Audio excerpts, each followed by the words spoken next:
நான் மருத்துவ பேராசிரியர் டாக்டர் சந்திரபிரபா, முதுகுளத்தூர் தொகுதியின் சட்டமன்ற வேட்பாளர், நாம் தமிழர் கட்சியின் வேட்பாளர். உங்களுக்காக இதுவரையில் பேசிக் கொண்டிருக்கிற அண்ணன் சென்னபழன் சீமான் அவர்களின் தங்கை. விவசாயத்தை நம்பிதான் நம்ம எல்லாரும் இருக்கோம். விவசாயத்திற்கான நீர் உங்களுக்கு கிடைக்குதா? நீர் மேலாண்மை உங்களுக்கு கிடைக்குதா? எப்படி போகுது? சிறுதானியங்கள் விதைக்கிறோம், நம்ம மல்லி, நமக்கான மிளகாய், இதற்கெல்லாம் நமக்கு அதை நீங்க விளைவிக்கிற அந்த பணம் கூட உங்களுக்கு வருதா? நெல் கொள்முதல் பண்றாங்க, அதற்கான விலை உங்களுக்கு கட்டுப்படி ஆகுதா? விவசாயத்தை முன்னிறுத்தி பேசக்கூடிய அண்ணன் சென்னபழன் சீமானின் வரவுதான் உங்க வாழ்க்கையில ஒரு விடியலை உண்டாக்கும். நாம் தமிழரை நீங்க சப்போர்ட் பண்ணாதான் இனி நம்ம தமிழர்களாக நம்ம ஊர்ல இருக்க முடியும்.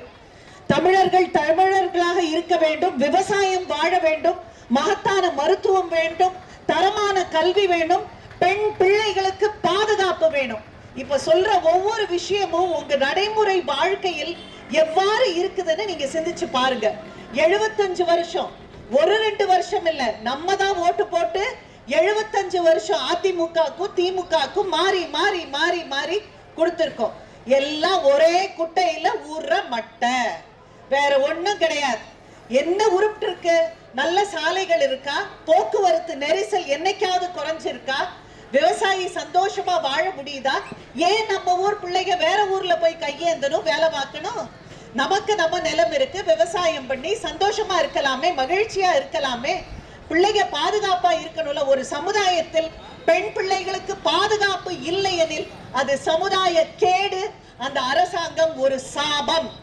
இனி மறுபடியும் ஓட்டு போட்டு சாபத்தை வாங்காதீங்க.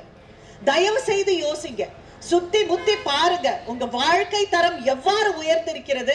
மகத்தான மருத்துவம் இருக்கா? இங்க இருந்து எந்த மருத்துவமனைக்கு அவசர கேசுகளை நீங்க கூட்டிட்டு போறீங்க? தரமான மருத்துவம் கிடைக்குதா? உங்களுடைய தரம் எப்படி இருக்கு? வாழ்க்கை தரம் எப்படி இருக்கு?